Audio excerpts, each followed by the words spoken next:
Magandang gabi po sa inyong lahat. Ako po ang team husband and wife. Welcome to my YouTube channel. Ang aking ibabahagi po ulit sa inyo, tungkol po ulit sa ano ng biyanan ko. Yun nga, nabenta, yung nandoon na kami sa biyanan ko nakatira. Tapos nga, ah, syempre yung biyanan ko, may maraming apo, maraming anak. Sama-sama po kami doon sa isang compound. Kasi yun, ako doon din nakatira kasi nag-asawa na nga kami. Tapos, ang nangyari, yun nga may mga kapatid siyang mga matatandang dalaga yung binan ko. Pakikisamahan ko yun. Siyempre, wala ho sila kasing wala sa kanilang, wala sa kanilang tawag nito yung kasama sila, wala silang kasama. Sila lang magkakapatid. Ganun sila.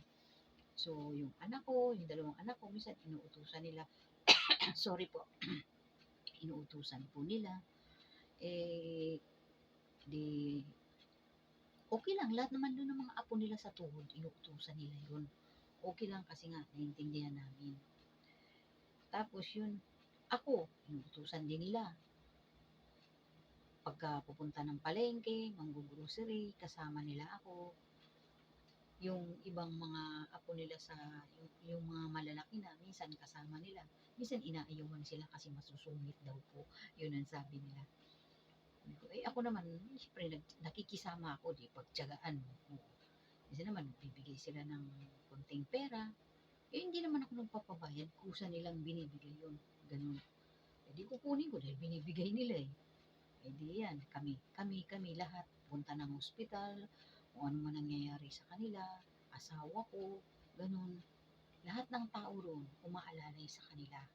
Ang ibig ko lang po bang sabihin, yung mga panahon na yun na kasi si tatay lang ang tawag nito, katabi nila sa bahay, magkaharap, ganun.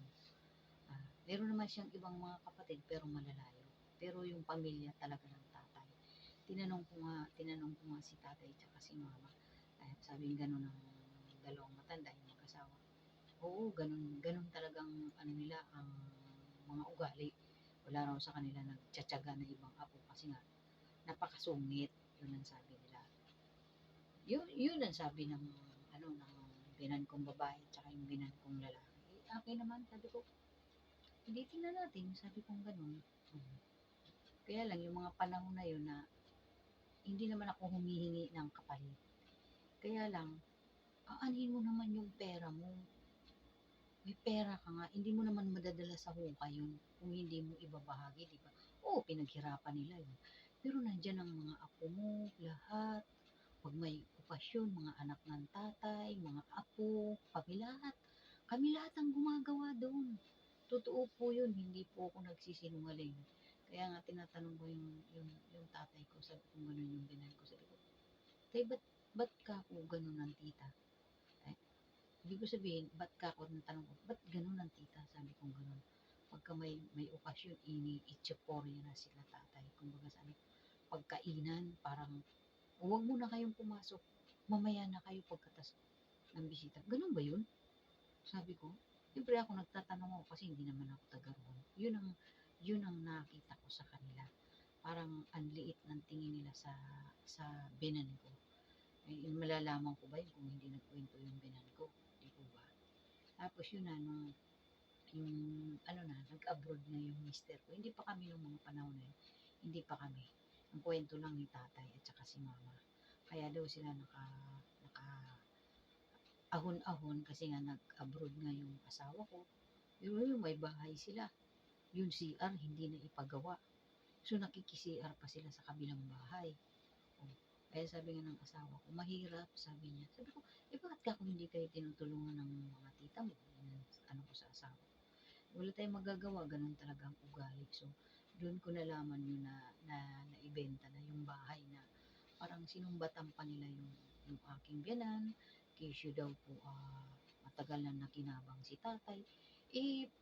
Naman yun may cashier naman yung biyanan ko roon eh. Oo, may party naman siya, mana-mana nila magkakapatid yun eh. Kaya lang, ganun ang nila sa biyanan ko. Ang trato nila sa biyanan ko. samantala nung sila nangangailangan ng tulong, dahil nga wala silang mga anak, wala naman silang asawa, o pamilya ng biyenan ko. Pero yung ano sa kanila, ang tingin, ang liit. Kaya nga sabi ko dun sa mga anak ko, kayo ka ako, sabi kong gano'n, nakita niyo. Sabi ko, hindi naman ako sa nagmamalaki. Laking hirap din naman ako, sanay ako sa makisama sa ibang tao. Pero sabi ko, aanhin mo yung pera.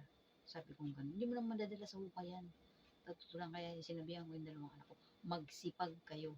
Huwag kayong umasa sa mga kamag-anak. Hindi ko nilalat ng kamag-anak na ganyan ang ugali. Siyempre, may mga kamag-anak naman talagang sobrang bait. Halos gawin na kayong mga anak din, lalo na yung mga apo, hindi po ba? Mm. Hindi nang binibiling ko sa mga anak ko. Sabi kong gano'n, magsipag kayo. Kaya yung anak kong babae, nung nag-aaral yan, ito naman oo, tapos na tayo doon sa aking biyanan ko. Inikwento ko lang po sa inyo yung pakikisama ko.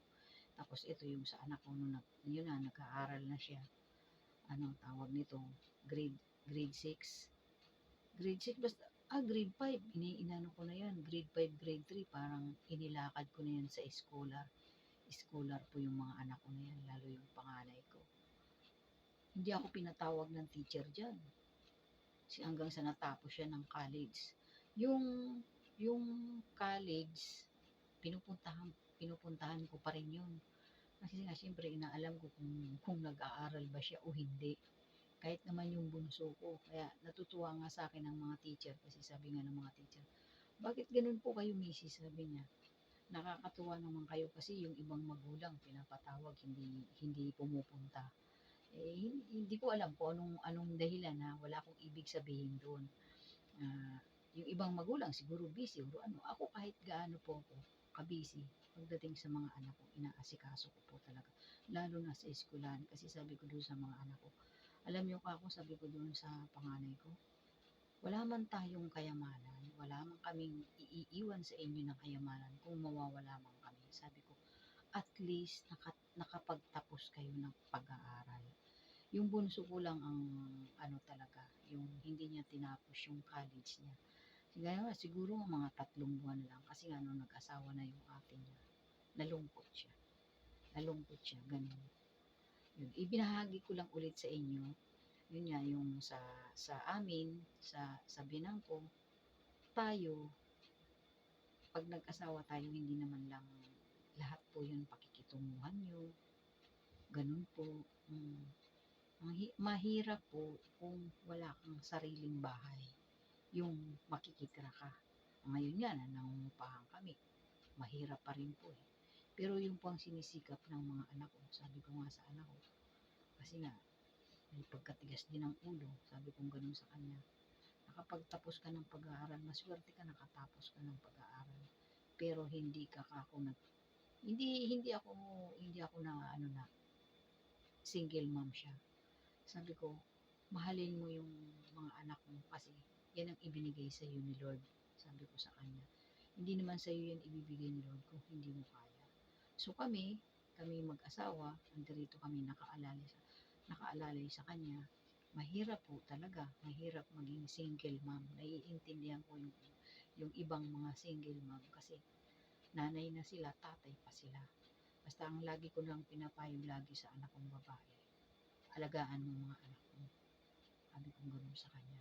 Maswerte siya, may trabaho siya, nandyan yung 2 anak niya, puro lalaki ang anak yung 2 apo ko, puro lalaki yan. Yun ang aking yung 2 apo ko. Yung maliit, nuknukan na rin ng kakulitan yun. Magti 3 years old siya. Yung panganay, 12. Ayun, yun lagi sa akin dito nagbubuntot-buntot dito sa aking siya nga nagsabi nun, Lola, sige na, mag-vlog ka na. Yun, tinuturuan niya ako. Ganito lang yun. Lumabas lang, nandito siya kanina sa kwarto. Kasi pag doon po ako sa sala, maingay. Pag nadinig ako noon, mamaya pupunta na naman sa akin yan. Lola. Ganun yun. 4:00 pa nga lang ho.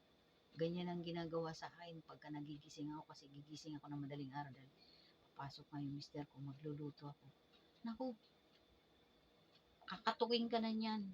Kaya yung mga unang vlog ko, pasensya na ho kayo, mahina pala. Pero hindi naman natin pwedeng ulitin yun. Makukulitan sa atin yung mga makikinig. Akala ko malakas na. Yung pala mahina. Nung ano din namin, pinakinggan ko, mahina din. Pasensya na ho kayo. Pero pipilitin ko. Kasi cellphone nga lang po yung gamit ko. Talagang nag-iipon ako bumili ng camera. Kahit naman ho na hindi ko po pinasok ito, sabi ko sa mister ko, gusto ko talaga ako may camera. Sabi ko, kasi madalas po kami mamasyal. Katulad yan, meron kaming mga plano na naman dahil weekend, pero inaayos ko muna yung mga iiwanan dito. At hindi naman kami nagtatagal din. Diyan lang kami sa tabi-tabi kasi mainit po. Napakainit po rito talaga. Yung bahay namin, kulob. Ang kawawa yung mga bata, lagi nakabukas yung aircon dahil yung mga apo ko may sakit po sa balat yun. Hindi sila pwede sa mainit, hindi rin sila pwede sa sobrang lamig. Hindi ko po alam kung anong skin asthma po ba yun. Ganun po yung andun sa apo ko. Libo po yung gamot ng dalawang apo ko. Kaya pagka ganyan na o, inaatake na o, nahihirapan yung ina. Siyempre, dagdag din po sa budget. Ay sabi ko sa anak ko, tiis-tiis lang, malay natin. Sabi kong ganun. Wala naman imposible sa Panginoon. Lagi yun ang inaano ko sa kanya. Tinuturo. Kasi kung hindi mo siya aalalayan, minsan naiiyak nga po ako pag ganyan. Siyempre may mga problema din siya, lalo na yan. Problema talaga niya yan. Problema niya na single mom siya. Sabi ko, magtrabaho ka na. Magtrabaho ka ng magtrabaho hanggat kaya mo, sabi ko. Lalaki rin naman yung mga bata, sabi ko gano'n. Basta huwag mo lang silang pababayaan. Yung laging pinangangaral ko sa anak ko. Tapos kami naman mag-asawa, wala rin. Wala rin naman kami, ibig ko sabihin, hindi naman kami yung, oo, nagagalit kami sa kanya. Paminsan-minsan. Kasi pag mainit ang ulo nun, yung mga bata rin naman na papagod na siguro. Sabi ko, huwag mong papagalitan yung mga bata.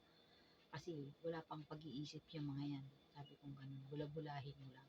Makukuha sa bula-bula yan. Ganyan. Nai-stress siguro. Kaya kuminsan nakakagalitan niya yung mga anak niya. Pasensya na po kayo sa susunod po, pagka ito, tawag nito, kung mahina man o ano man, pasensya na ho kayo. Meron ho ako kanina shiner kasi nagluto po ako nung gatang ampalaya. Dahil yung mga kakilala ko nga, takanta sila. Sabi ko maggagata ako ng ampalaya. Sabi ko gano'n. Takanta sila sa akin. Ginagataan daw ba yun? Oo naman ka po, sabi ko. Diyos ko po, yung ginawa nung apo ko, kadilim-dilim pala. Wala kasi kaming ilaw doon sa may kusina. Meron pero hindi abot dun sa pinag-aanuhan ko, pinaglulutuan. Kaya sabi ko sa asawa ko, ang dilim-dilim naman. Sabi niya, iyayaan mo, sabi ng mister ko, aanuhin natin yan, aayusin. Maraming salamat po. Pasensya na ho kayo sa ibinahagi ko.